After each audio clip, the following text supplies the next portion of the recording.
이재명 대표가 성남시장 때 그렇게 면담 신청이 많았대요. 면담. 근데 이상하게 책을 선물하고 왔대요. 면담하고 나서 책 열어보면 안에 돈 봉투가 들어있었더래요. 다 돌려줬어요. 귀찮더래요. 그래서 아예 시장실에 CCTV를 설치해놨어요. 책 주려고 그러면 저기 CCTV 이렇게 하면 책 그냥 들고 나간대요. 성남시장 때부터 모라토리움 선포하고 박근혜를 상대로 단식 투쟁하고 이렇게 해서 항상 감시의 대상이었어요. 돈을 받고 싶어도 받을 장소도 없고 받을 시간도 없었어요. 여러분 그거 안심하십시오. 돈을 한 푼이라도 받지 않았다면 돈 받은 놈이 범인이지 돈 안 받은 사람이 범인입니까? 그러니까 걱정, 불안해도 안심하세요. 괜찮습니다. 법정에 가서 다퉈서 또 반드시 무죄를 받을 겁니다. 한 가지요. 대장동, 재장동 얘기하잖아요. 5,503억을 공공이익으로 환수했어요. 근데 검찰은 그렇게 인정을 안 해요. 언론도 그래요. 참 멍청한 사람들이에요. 왜 그러냐? 경기도지사 선거 때 내가 대장동 개발을 해서 5,503억을 공공이익으로 환수했다. 선거 때 자신의 업적을 얘기했어요. 그때 허위사실이다 고발을 당했어요. 그 건을 가지고 대법원에서 판결이 나왔어요. 끝났어요. 확정 판결.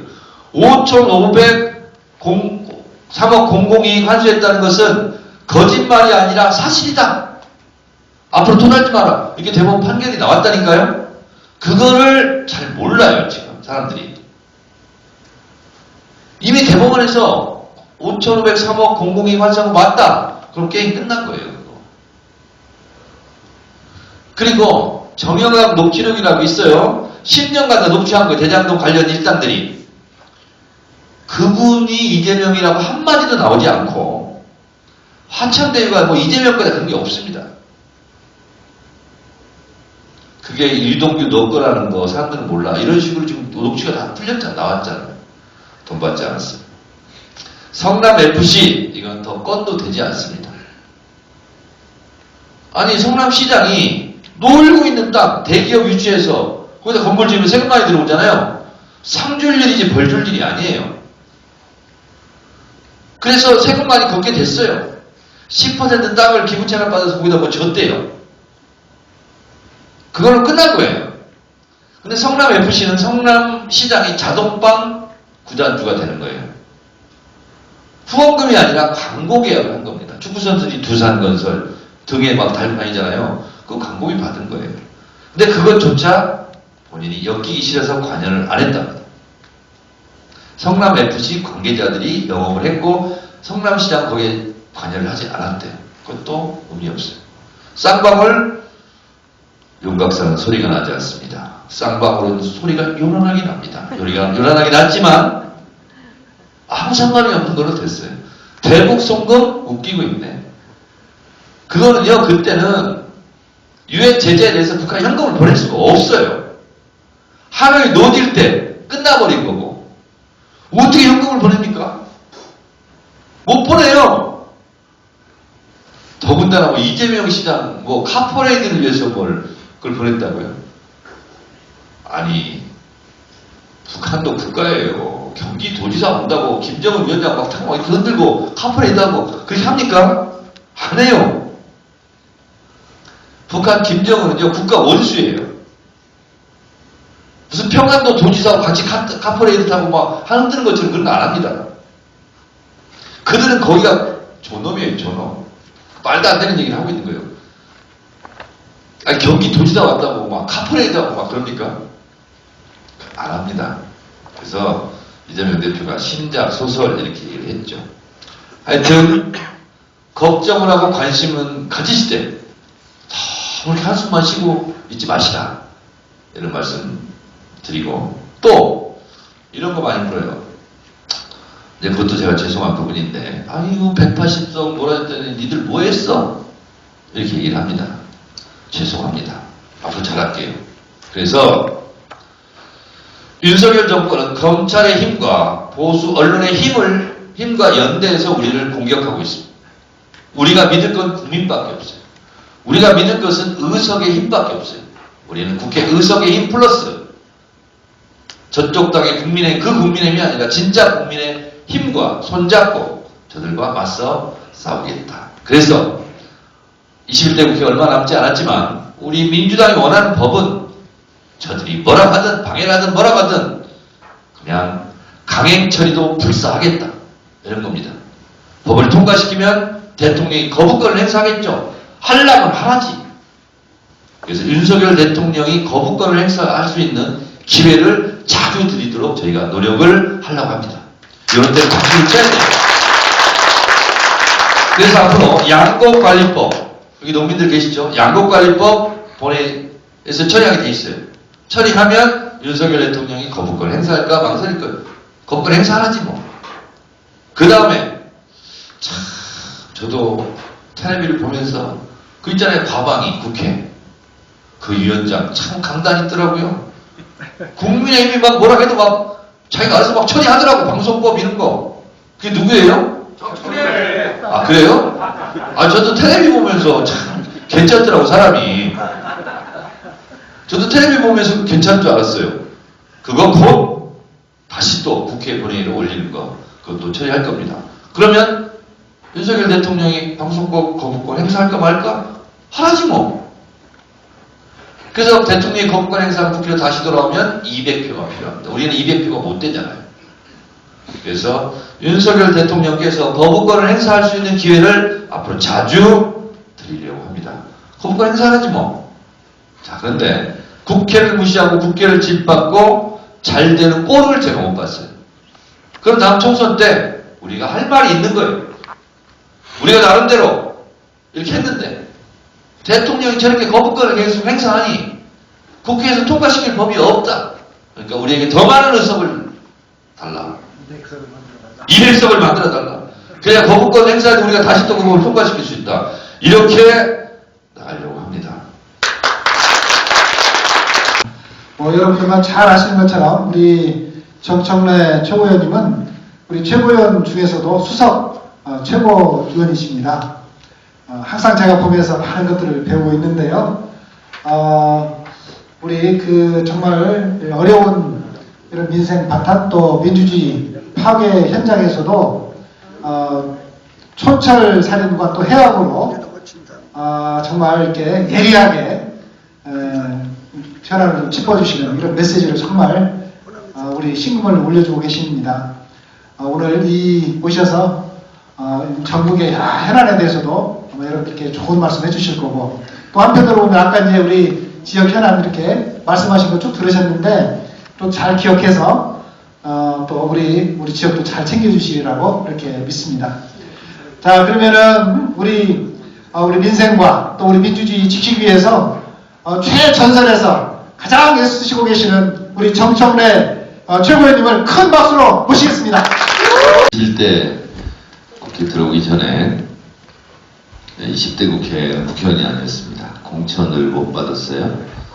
공천 탈락하고 아까 어떤 분이 강적들이라고 그러는데 저는 MBN 판도라를 4년간 나갔고요. 거의 매일 방송을 했습니다. KBS 사사건건, MBC 라디오, YTN 라디오 등등. 근데 방송만 한 것이 아니라 일주일에 두세 차례씩 4년간 거의 강연을 다녔던 것 같습니다. 근데 이 정도 박수를 받고 강연한 적이 한 번도 없습니다.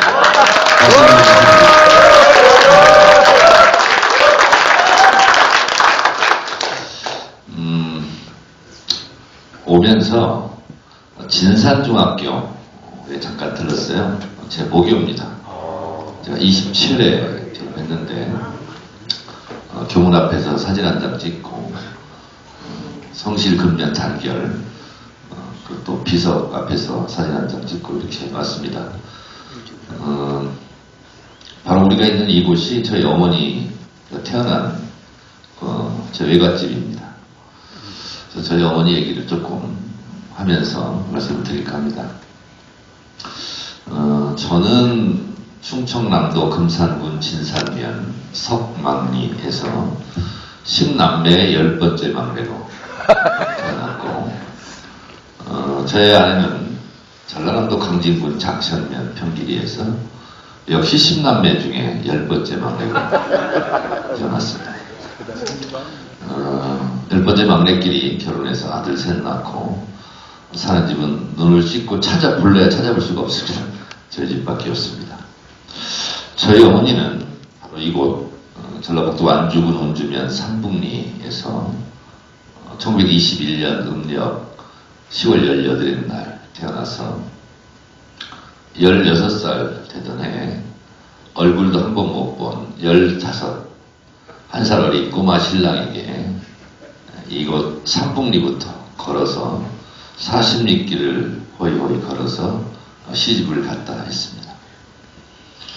어떻게 생겼나 궁금했대요. 그래서 연지군지 찍고 원래식 올리다가 이렇게 쳐다보니까 저하고 똑같은 남자가 서 있었던데요. 저희 아버지이지요. 저희 어머니가 18살 때 큰형님, 현재 살아계십니다. 39년생, 84세 큰형님 낳고 10번째로 저를 낳습니다. 27년간 배가 불러 있었다고 했습니다. 그런데 이제 큰아들을 이제 일이 장성해서 이제 며느리를 봤어요. 그 며느리도 바로 이곳 삼북리 출신입니다. 그래서 첫 손주를 가졌는데 그날 밤 아버지가 너무 손을 꽉 잡아가지고 며느리보다 늦게 애를 가졌어요. 어머니가 나쁘끄럽기도 하고 그래서 대전 산부인과에 가서 저를 지우려고 했답니다. 근데 이것도 생명인데 불쌍해서 내가 차마 못 지우고 시골에 와서 다시 며느리 배를 보니까 며느리 배가 더 남산만해져서 도저히 안 되겠다. 다시 두 번째로 대전 산부인과에 가서 저를 떼려고 했습니다. 그때는 제가 기억이 납니다. 아니 뭐 하얀 가운 입은 의사 선생님하고 막 얘기하고 누구가 어쩌라고 하는 거예요. 그래서 제가 뱃속에서 어머니 이건 경우가 아니죠. 아니 두 분이 좋아서 가질 때는 언제고 아니 이렇게 하면 어떻게 됩니까? 그래서 저의 인생에 있어서 첫 번째 생존권 투쟁을 했습니다. 저를 낳아주시라고. 수술대에 누웠는데 갑자기 배에서 애가 놀기 시작하는데 진짜 걷잡을 수가 없겠더래요. 우리 어머니는 막 발길질도 하고 손길질도 하는 것 같아서 배가 너무 놀아서 얘를 지으면 큰일 나겠다 이런 생각을 했답니다. 저는 아직 젖을 먹지 않았지만 젖 먹을 힘을 다해서 나를 살려내라, 정청래를 낳아줘라 투쟁을 했던 기억이 생생합니다. 그래서 차마 또 못 뛰고 와서 낳은 게 접니다. 하마터면 큰일 날 뻔했죠. 저희 어머니의 말씀에 의하면 일제시대 때 1921년생이니까요. 결혼해서 막 신혼 재미를 느낄 만한데 아버지는 강제징용으로 일본 홋카이도에 끌려가서 탄광에서 3년 동안 죽도록 노동하다가 돈 한 푼 없이 다 떨어진 남노한 옷차림으로 돌아왔다고 했습니다. 일본 강제징용에 끌려가는 남편의 뒷모습을 바라보았던 우리 어머니의 모습을 한번 상상해 봅니다. 6.25가 터졌어요. 아시다시피 이곳 대둔산 산이 높아서 빨치산들이 많았습니다. 그 산을 타고 저희 동네에도 빨치산이 굉장히 많았다고 했습니다. 전쟁이 나면 남자도 고생을 하지만 진짜 고생하는 게 여자들이 고생을 많이 합니다. 해가 뉘엿뉘엿 치면 이민구들이 총을 들고 마을로 내려와서 밥을 하라. 그 밥을 해줄 수밖에 없죠. 안 그러면 죽으니까. 그래서 밥을 해주면 그 다음날 아침에 국군들이 와서 왜 밥 해줬냐고 왜 빨치산들 도와줬냐고 또 총을 들이대면서 위협을 했다고 했습니다. 저희 아버지는 옛날 분인데 저보다 더 키가 큽니다. 아버지가 돌아가시기 전에 제가 2주 전에 병원에 모시고 갔는데 체중을 재잖아요. 그랬더니 58kg가 나오더라고요. 그때 저희 아버지가 그래요. 야, 내 한참 때는 85kg 나갔는데 58kg네? 이렇게 말씀하세요. 그러니까 1m 77에 85kg니까 완전 다 근육질 아니겠어요? 옛날 시골에서. 굉장히 힘이 좋고 또 지금으로 치면 영향력 있는 인플루언서였어요. 왜냐하면 이장도 오래 하고 또 옛날에 새마을리도 하고 그러니까요. 그러니까 인민군들이 끌어가려고 그러고 국군들이 끌어가려고 서로 도와달라고 하는 거예요. 근데 누구 한 편을 들면 죽는 거니까. 근데 어느 날 인민군들이 집을 찾아왔어요. 그리고 우리 집 앞 논뱀에서 인민재판을 당했답니다. 빨치산들 안 도와준다고. 인민재판이 끝나고 이 사람은 죽여야 된다고. 그래서 가장 깊은 저희 동네 장대울이라는 그런 골짜기로 끌고 갑니다. 인민군들이 총을 쏘고 그 인민군한테 사형 집행이죠. 총살 당하러 끌려가는 남편의 뒷모습을 바라보아야만 했던 우리 어머니를 한번 생각합니다. 이곳에 태어난 분이에요. 우리 큰형님이 39년생이니까 84세인데 중학교 때 전교 1등을 했답니다. 근데 등록금이 없어서 3학년 3월 달에 자퇴를 시켰대요. 아버지가 가서 월사금 그 등록금을 낼 수 없어서 자퇴를 시킨다고 하니 담임선생님이 1년간 내가 그냥 내주겠다고 했는데 그럴 수 없다고 큰아들을 자퇴시키고 아버지랑 장작장사를 했답니다. 그래서 큰아들이 아버지랑 지게를 지고 산으로 올라가는 그 공부 잘했던 큰아들의 모습을 쳐다보아야만 했던 우리 어머니를 기억합니다. 저희는 10명을 낳았는데 호적상에는 제가 5남매 중에 막내 이렇게 되어 있습니다. 첫째 형님과 둘째 형님 사이에 5을 가슴에 먼저 묻어야만 했습니다. 돌만지라면 홍역이 와서 그렇게 죽었대요. 그래서 그 돌진한 자식을 하얀 천에 감싸고 묻으러 가는 남편의 뒷모습, 천에 쌓인 자식의 모습을 바라보아야만 했던 우리 어머니를 또 기억합니다. 저희 동네는 완전 산골이에요.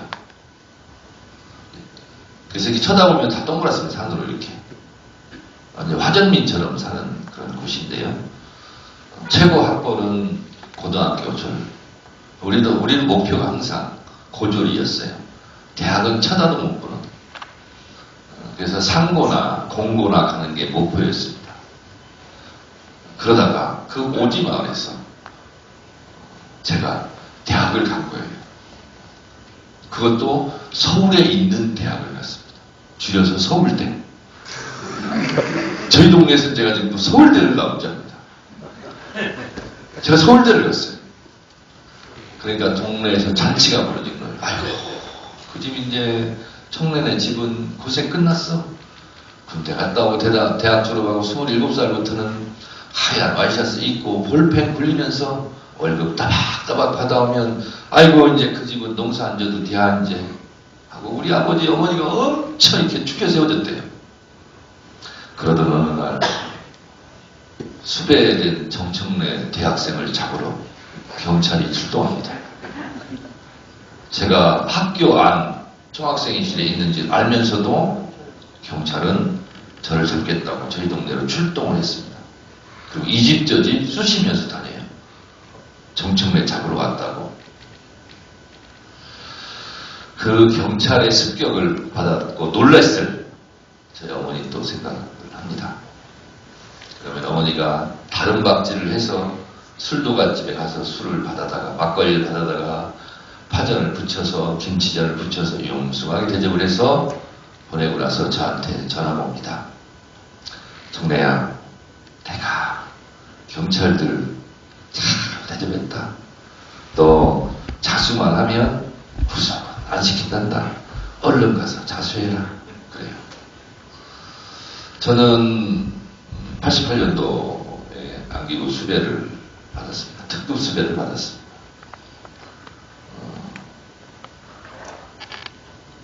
학교 소파나 책상 위에서만 자니까 허리가 너무 아파서 후배 자취방에 가서 좀 지지면서 곤돌방에 자겠다고 그 후배 자취방에 갔는데 뿌락지한테 미행을 당해서 새벽 1시에 급습을 당했습니다. 그 후배가 안호영 의원이 전라고 출신이잖아요. 전라고등학교 후배에 있던 박시영이 그 집입니다. 제 학교 후배인데 제 보디가드였는데 박시영이라고 있어요. 하마 같은 애가. 그 집에서 잡혔습니다. 그래서 어디로 끌려가는지는 알아야 돼서 고개를 들었더니 누가 쳤는지도 몰라요. 목덜미를 쳤는데 목이 툭 꺾여가지고 들지를 못하겠어요. 기억하기로는 을지로 어드벤쯤 호텔인 것 같고 양탄자가 깔려있는 2층으로 안기부 수사관들 4명이 허리띠를 풀고 끌고 갔다. 도착하니까 방이고 수돗물을 칼칼 틀어놨던. 그래서 어쩌면 너 물고문 당할지도 몰라. 이런 공포감 속에서 팬티만 남기고 다 옷이 벗겨진 채로 수건으로 눈을 가리고 4시간을 맞았습니다. 폭행 고문을 당했죠. 그런데 제가 할 수 있는 게 없어요. 2가지만 하자. 아프다고 울지 말자. 울지 않았습니다. 그리고 어딘가에서 날라온 주먹질과 발길질에 벽에 머리가 부딪히고 하면 엉금엉금 기어가서 방 가운데 가서 앉아있어서 또 때려라. 그 2개를 제가 했습니다. 저는 정신 승리한 거죠. 네. 한 대도 제가 못 때렸습니다. 맞기만 했고. 그리고 감옥을 가서 서울구치소에 있다가 88년도 50 청문회 광주 청문회 때문에 학생들을 다 내보냈어요. 그런데 저희 아버지가 끌려왔다고 했죠. 사형제 피해자. 똑같은 말을 저희 어머니께서 말씀드려요. 잔대물에 끌려갔는데 밤 10시쯤 아버지가 왔어요. 저희 어머니는 무학인데 별명이 변호사였어요. 모르는 것 빼고 다. 그리고 판단력이 정확하고 빨라요. 아버지가 총살 당하러 갔는데 아침에 시신 수습하러 가야 되는데 아버지가 걸어서 살아서 돌아갔어요. 아버지가 나왔어. 저희 어머니가 매우 빠른 촉으로 신발 벗지 마세요. 그리고 자는 우리 형님을 깨워서 솥단지 하나 들고 야간 행군을 6km를 해서 진산 지사에 와서 자수를 했습니다. 그래서 살 수가 있었습니다. 우리 남편이 신발도 안 벗고 자수하러 갔다. 이 사람이 끌려가서 살아온 것은 인민군을 도와주겠다고 했으니까 목숨을 살려줬는데 거짓말한 거다. 목숨을 부지하기 위해서 그렇게 한 거다. 자수해서 살았어요. 저희 어머니의 그 정확한 빠른 판단력이 아니었으면 저희 집은 없습니다. 그래서 신발 벗지 마 이렇게 얘기했는데 제가 얘기를 많이 들었는데 제가 천칭역을 살고 인천에 있는 아파트에 가서 벨을 누르고 딱 들어가니까 어머니가 똑같이 얘기해요. 너 신발 벗지 마. 아니 제가 지금 그래서 징역 3개월 살다 왔는데 엄마가 신발 벗지 말래. 그런가 했더니 쟁반에다가 두모를 갖고 왔어요. 이걸 먹어야 신발을 벗을 수 있대요. 그래서 두부 한 모는 먹었어요. 근데 2모째 도저히 못 먹겠더라고요. 그래서 어머니가 막 입을 벌려가지고 막 두부를 넣어주셨던 어머니를 제가 기억합니다. 그리고 1년 후에 제가 또 징역을 갔습니다.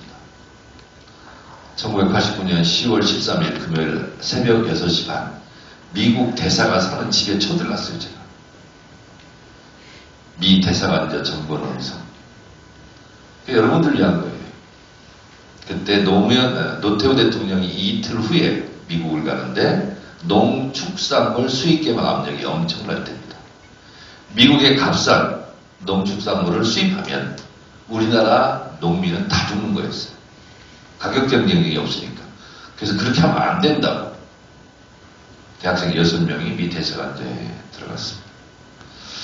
사실 저는 무기징역 생각하고 들어갔습니다. 근데 징역은 2년밖에 안 받았어요. 그리고 이제 1시간 막 농성하다가 경찰에 잡혀서 남대문 경찰서에 끌려갔습니다. 근데 대학생들이 끌려가 중에서도 제가 특이한 일을 했어요. 우리 이름 얘기하지 마라. 그리고 기자들 불러달라고 했어요. 우리가 왜 미 대사관제에 들어갔는지 기자회견 하겠다. 그랬더니 경찰이 싸가지 없다고. 끌려갔으면 조용히 그냥 무릎 꿇고 앉아있지. 막 거기서 길길이 제가 기자회견 한다고 했거든. 그때 날라치기를 한 거예요. 날라치기해서 뒤통수를 때렸는데 너 왜 이래? 이러는 거예요. 그러고 보니까 피떡이 져가지고 피가 응고돼가지고 제가 그러니까 피가루 한 주먹 이렇게 쥐어져요. 진압 당하면서 경찰 방패 머리를 찍혔습니다. 그래서 뒤에 있는 병원으로 이제 치료를 하러 갔는데 웬일인지 자꾸 뒤를 바라보고 싶어요. 이렇게. 그랬더니 서울역 정강판에서 긴급 속보 전대역 대학생 6명 미 대사관저 점거 이런 속보가 막 떠요. 그래서 내가 성공했구나.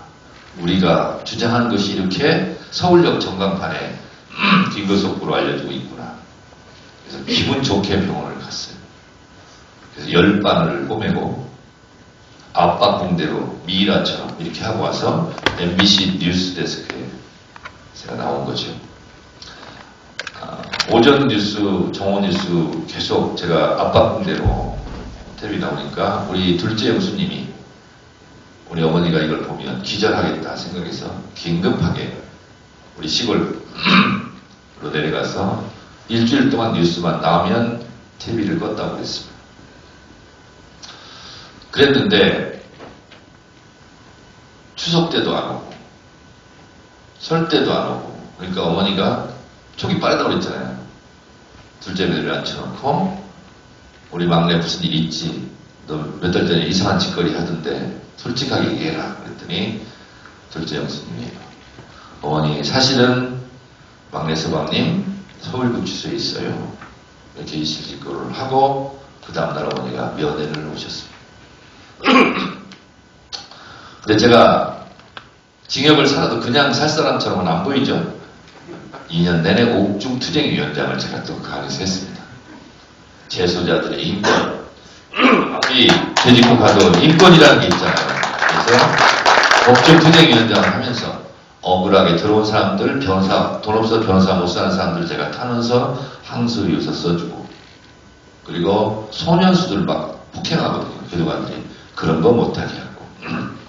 그래서 서울구치소에서 나름대로 저도 권력이었습니다. 소장과 맞상대하는.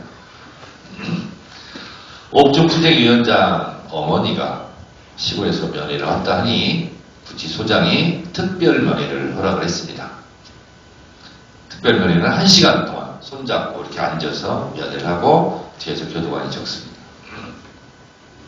55분간 어머니가 한 말씀도 못 하시고 울기만 하셔요. 그러니까 교도관이 그래요. 어머니 이제 시간이 5분밖에 안 남았어요. 무슨 말씀이라도 하셔야죠. 그러니까 어머니가 동네야 삼시 세끼는 꼬박꼬박 챙겨 먹어라. 나 간다. 그 말씀을 남기시고 방과 안마장을 걸어나가십니다. 저는 어머니가 한번 뒤돌아보면 마지막으로 인사드리려고 죄수복 23번 수의를 입고 기다리고 있죠. 한 번씩 돌아오니까. 그랬더니 여기서 저 파티션 있는 데까지 걸어나가셨는데 젊은 손잡이를 딱 잡더니 잠깐 생각하더니 그냥 나가셨습니다. 저는 솔직히 무기징역 생각하고 갔는데 1심에서 2년밖에 안 받았어요. 너무 기뻤어요. 그래서 휘파람을 불면서 목포 교도소로 이감을 갔어요. 가서 또 옥중투쟁위원장을 또 스스로 했어요. 근데 저보다 4살 많은 형님이 결혼식 청첩장을 보냈습니다. 너 석방 되면 결혼하려고 날짜를 못 잡고 있었는데 징역을 2년씩이나 받았으니 그때까지는 기다릴 수 없어서 결혼식을 올리기로 했다. 그러면서 청첩장을 보냈는데 저는 구속돼 있는데 하필이면 결혼식장이 수원 해방교회더라고.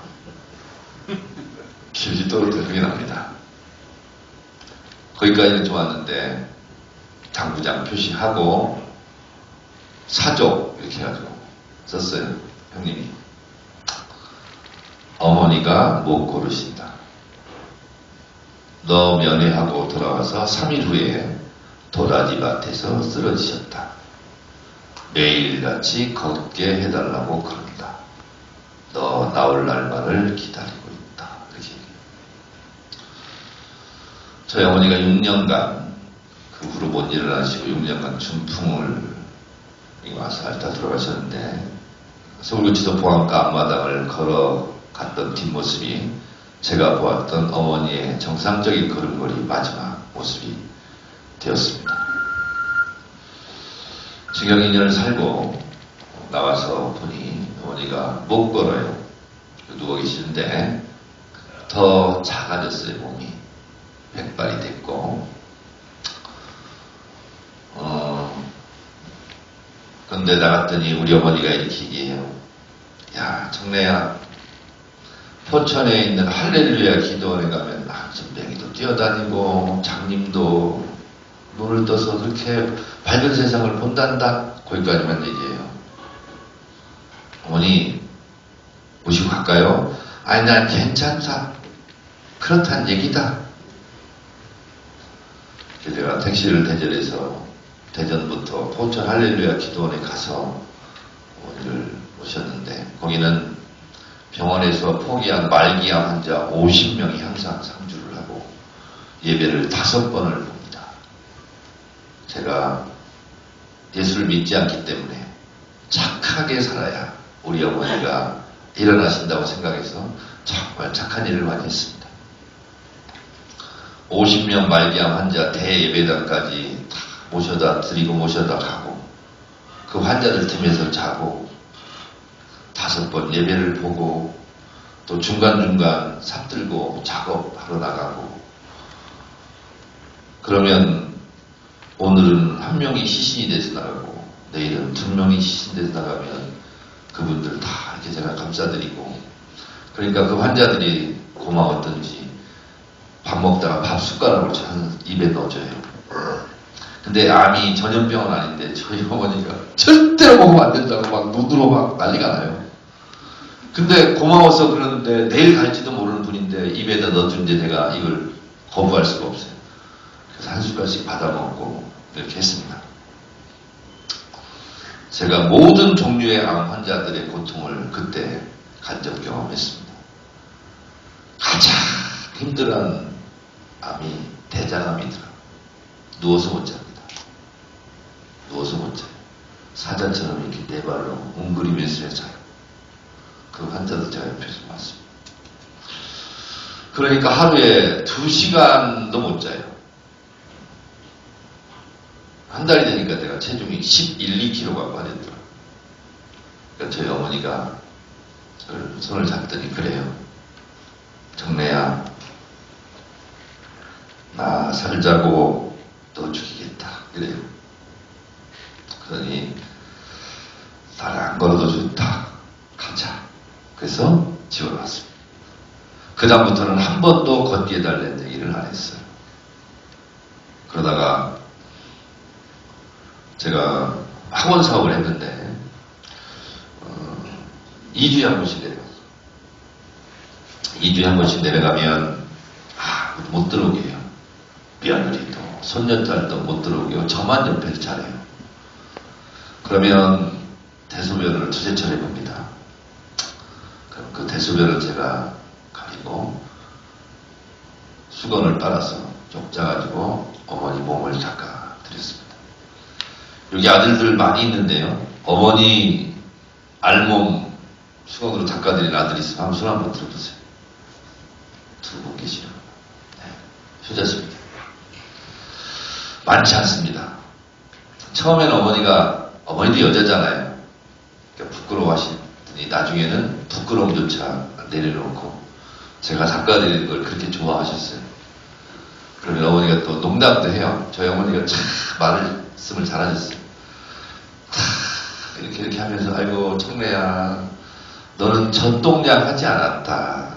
내가 젖이 참 좋았다. 근데 다 쭈글쭈글해졌다 그래요 어머니가. 그러셨어요. 근데 알몸을 닦아드리면 어머니가 점점 살이 없어지고 점점 작아지고 가벼워져요.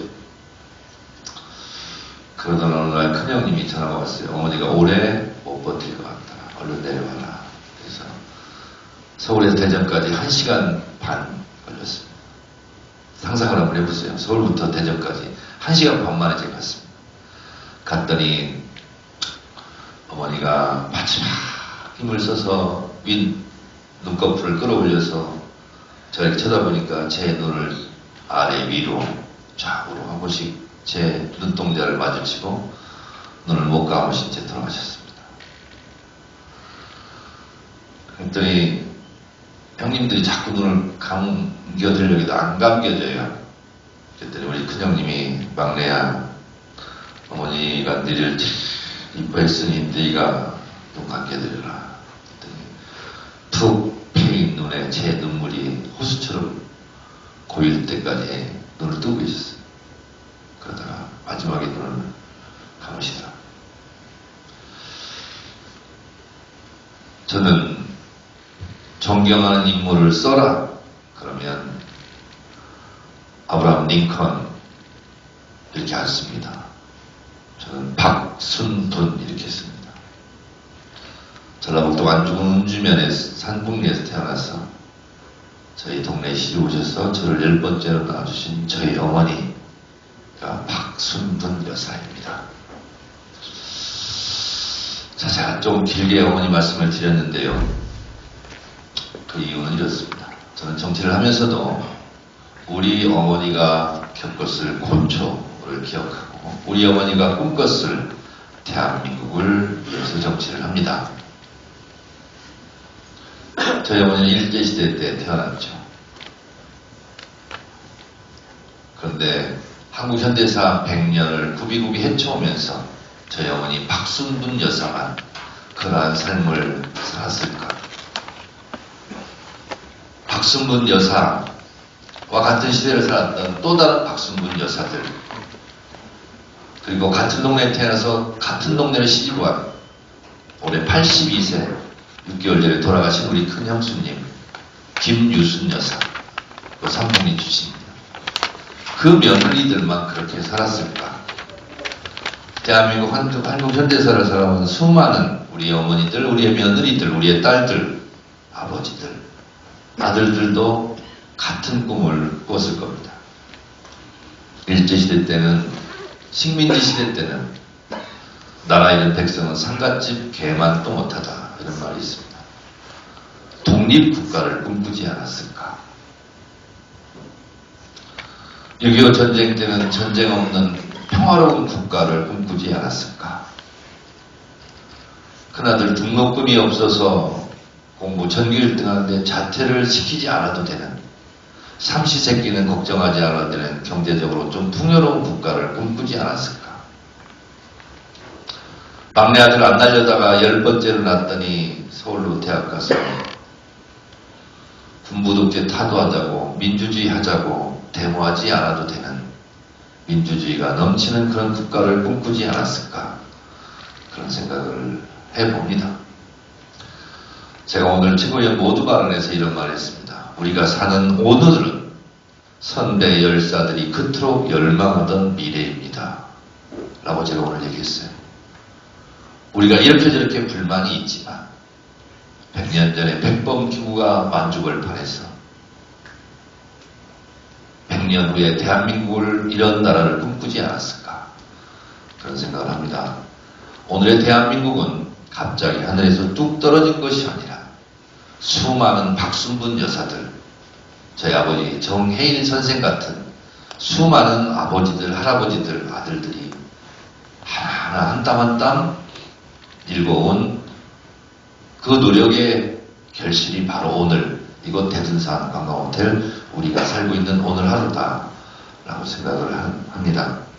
그런데 그렇게 읽어왔고 그렇게 죽을 고생하면서 읽어왔던 대한민국이 불과 1년 전에 눈 떠보니 선진국이라고 했던 대한민국이 지금 모든 분야에서 망가지고 추락하고 있습니다.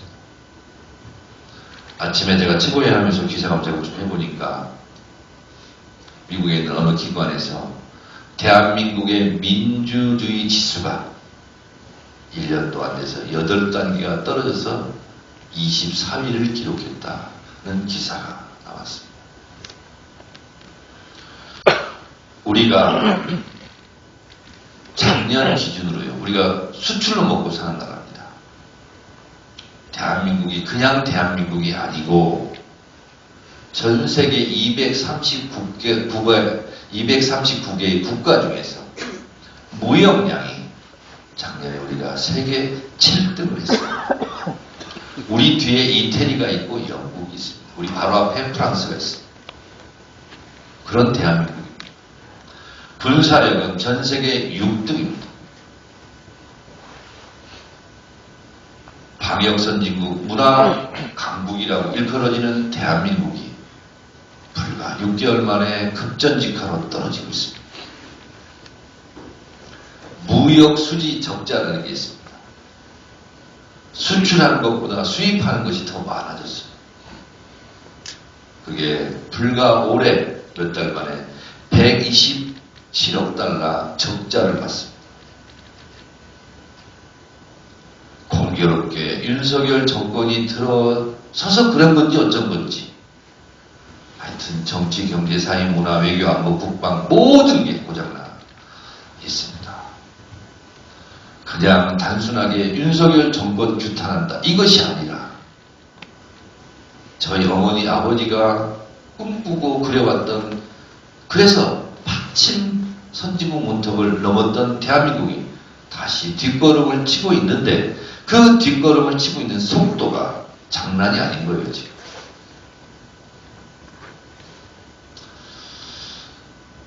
유엔에서 공식적으로 대한민국은 선진국이다 이렇게 인정했습니다. 2차 세계대전 이후 독립된 국가 중에서 유엔에서 이 나라는 선진국이다 라고 이렇게 공개적으로 표명한 게 처음 있는 역사적인 일이에요. 대한민국을 그렇게 평가했습니다. 반장을 잘못 뽑으면 그 반 학생들이 고생을 하고 산악회장을 잘못 뽑으면 그 산악회원들이 고생을 하고 대통령을 잘못 뽑으면 전 국민이 고통을 받습니다. 저는 개인적으로 대통령이 되려는 자 적어도 5가지 자격은 있어야 된다고 생각해요. 첫째, 시대 정신에 부합해야 되고 본인만이 사람들을 감동시킬 수 있는 인생의 히스토리가 있어야 되고 정치적 업적이 있어야 되고 그리고 눈이 오나 비가 오나 지지할 강력한 지지층이 있어야 되고 나 혼자 대통령만 있으면 안 되니까 누구랑 집권을 할래? 장관 누구 시키고 뭐하고 하는 누구랑 집권을 할래? 라인업. 이 5가지가 있어야 된다고 저는 20년 전부터 제가 생각하고 있어요. 혼자 생각하고 연구한 거예요. 윤석열 스스로 얘기하는 시대정신을 공정과 상식정의라고 얘기했습니다. 공정합니까? 자수 없이 얘기합니다. 모든 국민은 법 앞에 평등해야 하듯 모든 아내도 법 앞에 평등해야 한다.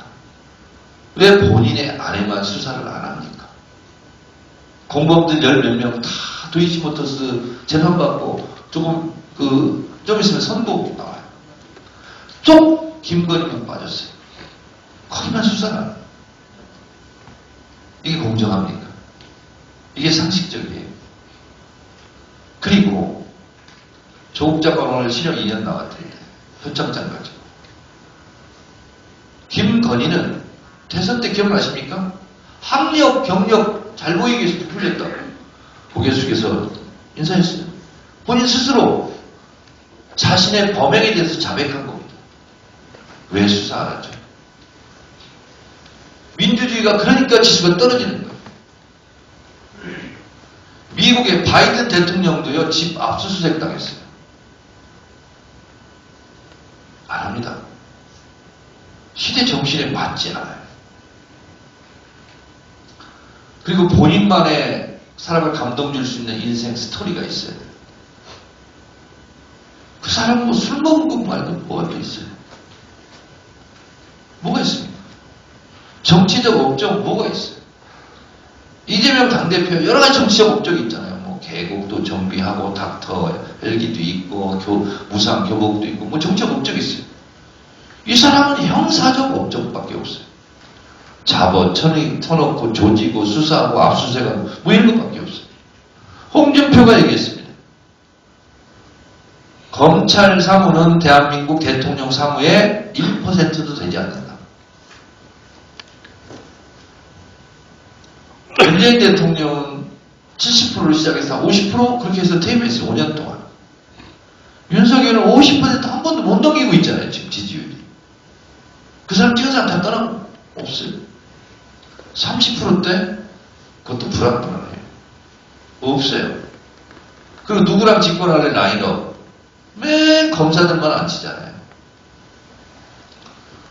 자, 그런데 이런 얘기하는 저도 부끄럽습니다. 왜냐면 그런 사람한테 정권을 뺏겼고 그 뺏길 때 국회의원들이 있잖아요. 그래서 저도 이런 말 하는 게 사실은 송구스럽고 면구스러워요. 시청하고 그런 사람한테 뺏겼잖아요. 그래서 제가 그 부분에 대해서 여러분들한테 미안하게 생각합니다. 진짜 미안하게 생각해요. 일종의 정치적 사고였습니다. 교통사고는 돌발적으로 발생하는 거거든요. 그래서 교통사고를 트래픽 액시던트 이렇게 얘기합니다. 사건, 사고는 영어로 두 개가 있어요. 액시던트가 있고 인시던트가 있는데 인시던트는 예견된 사고를 인시던트라고 해요. 그래서 트래픽 인시던트 이렇게 얘기하고 트래픽 액시던트 얘기하는데 이것은 일종의 political accident인 것 같습니다. 안철수는 손가락 안 자르더라고요. 근데 손가락 자르겠다는 사람들이 너무 많잖아요, 지금. 찍고 나서 설마 했는데 나중에 보니까 후회스러워요. 그래서 윤석열을 찍었던 사람들도 손가락을 자르고 싶을 정도로 지금 그런 상황이 됐습니다. 그러면 민주당은 무엇을 어떻게 하는가? 김대중, 노무현, 문재인 대통령의 기상을 이어가야 됩니다. 여러분, 제가 1월 1일 날 핀란드 헬싱키를 갔어요. 한국 사람 너무 좋아합니다. 제 친구가 미국에 이민을 가 있어요. 딸 둘 낳았는데 둘째 딸이 고등학교, 큰 딸은 대학 갔는데 얘가 한국 사람이라는 걸 너무너무 자랑스럽게 생각합니다. 얘가 학교만 가면 백인 친구들이 무궁화 꽃이 피었습니다. 요거 한국 원어 발음을 해보라고 그렇게 부탁을 한대요. 오징어 게임을 휩쓸었으니까 BTS 비틀즈 이상이 됐어요. 지금 영국에 또 이민간 우리 마포 안주머니가 있는데 얼마 전에 만났어요. 한국 사람입니다. 그러면 서비스가 안 들어오는데 BTS의 나라 사람이라. 그런데 그것은 갑자기 이루어진 게 아닙니다. 우리가 왜 BTS 오징어 게임 이런 것을 전 세계 문화 선진국이 됐을까를 추적하다 보면 마지막에 김대중 대통령이 나옵니다. 김대중 대통령이 당선되자마자 문화정책에 대전환을 했어요. 지원을 하되 간섭을 하지 마라. 가위질하지 마라. 그리고 지원금은 3배로 늘렸습니다. 한류란 말은 김대중 대통령 때 초대 문화부 장관 김한길 장관이 만들었다고 제가 들었습니다.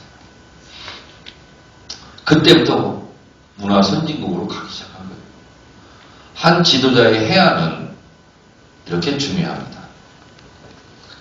그 이전 정부 대통령처럼 정부 비판하고 뭐 한다고 싫어서 계속 가입을 했다면 오늘의 BTS와 오징어 게임은 나오지 않습니다.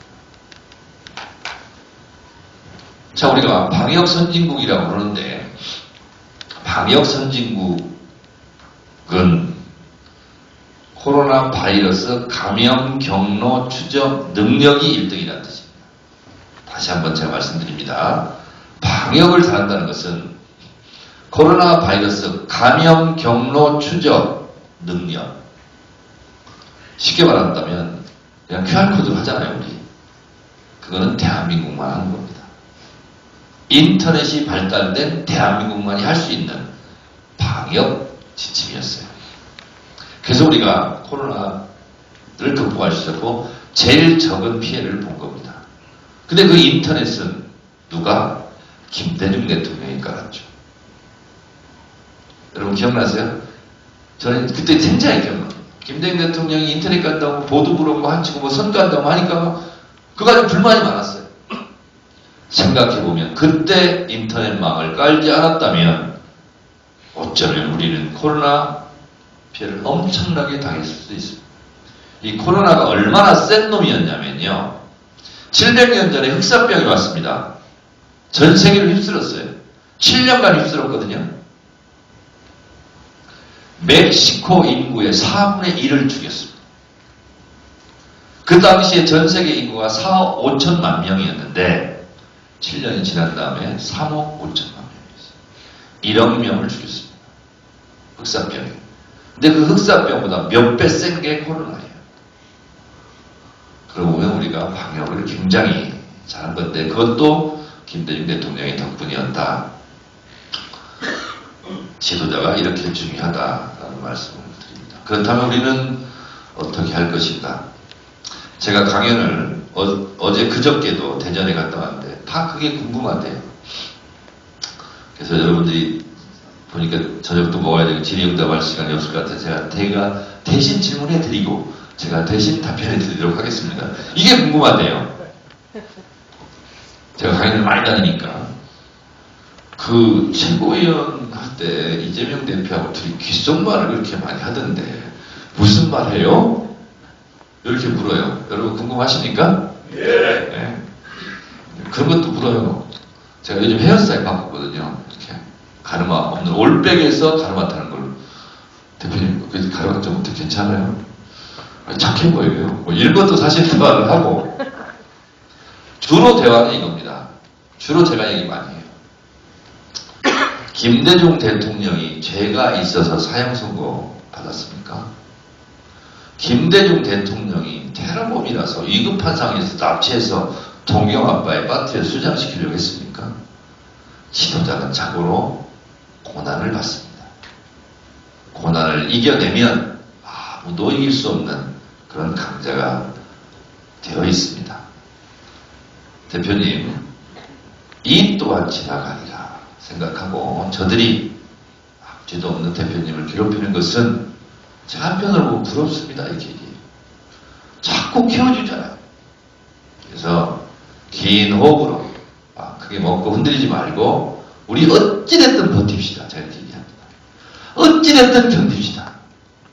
총선까지 버티다 보면 총선에서는 국민들이 반드시 알아서 심판해 줄 겁니다. 이렇게 위로를 제가 드리곤 합니다. 이재명 대표가 흔들리지 않고 넘어지지 않고 가는 것은 그 옆에 누가 있다? 정청래. 그리고 그 옆에 누가 있다? 알아요. 수석대변인은 아무나 시키는 게 아닙니다. 절대적으로 신임하고 절대적으로 믿지 않으면 안 시킵니다. 왜? 대변이잖아요. 이재명 대표의 마음을 잘 반영해야 되잖아요. 그렇지 않습니까? 신임도 하지 않는데 대변인 시켜요? 그렇지 않습니다. 그래서 우리 안호영 의원은 내년에도 매우 잘 될 것이다 이렇게 생각하고 제가 또 가만히 있겠어요? 다음 총선 때도 와서 도와달라고 막 또 마이크 잡고 얘기하겠죠? 두 번째 궁금한 거, 저기 혹시 이재명 대표 돈 안 받았어요? 이렇게 물어요. 안 받았어요. 한 푼도 안 받았어요. 제가 확실합니다. 걱정하지 마세요. 그래서 믿을 것은 국민들밖에 없어요. 제가 옛날에 20대 말 30대 초에 정치광고 회사 카피라이터를 했습니다. 그때 13대 총선, 14대 총선 2개 했는데요. 이쪽은 호남 쪽 의원들은 멋있는 카피를 다 써줘도 제가 썼던 카피 그것만 해달라고 하더라고요. 그게 뭐냐, 김대중 총재가 공천장을 주면서 악수를 딱 해요. 눈을 마주치면서. 그래서 그걸 일면에 딱 쓰고 제가 카피를 이렇게 썼어요. 굳게 잡은 손, 뜨거운 동지에 영원히 함께하리라. 다 그것만 쓰라는 거예요.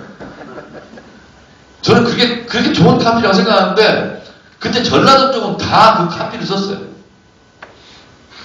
김대중 총재하고 공천받은 사람 탁 악수하고 있는 거 밑에 탁 해가지고 굳게 잡은 손, 뜨거운 동지에 영원히 함께하리라. 그걸 보더니 모든 후보들이 다 그것만 쓰더라고요. 근데 제가 진짜로 카피를 쓴 것 중에 진짜 제가 지금도 괜찮게 생각하는 카피가 있습니다. 국민이 야당을 버리면 여당이 국민을 버립니다. 제가 그 카피를 썼습니다. 국민이 야당을 버리면 여당이 국민을 버립니다.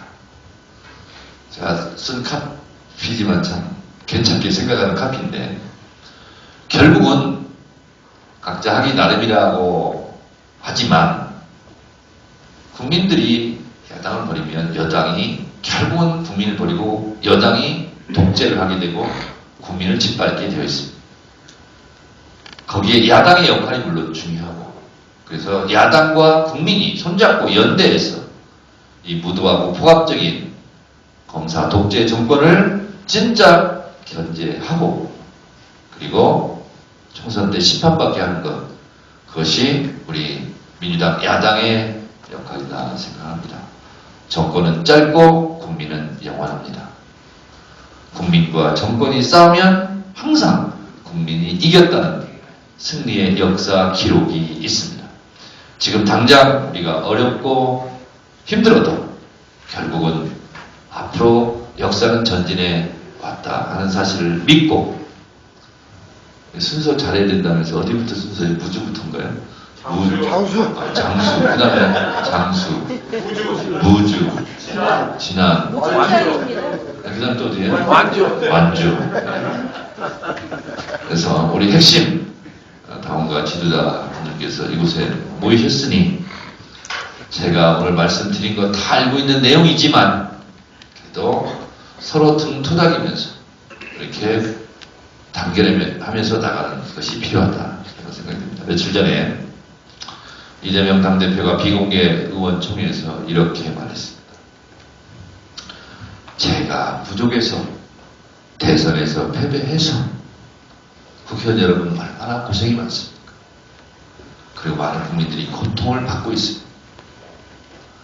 국민들이 받는 고통에 비해서 제가 검찰에 출석해서 조사받는 게 뭐가 그리 힘들겠습니까? 저는 부르니까 또 나가겠습니다. 대선 패배에 대한 대가를 지금 치르고 있는 중입니다.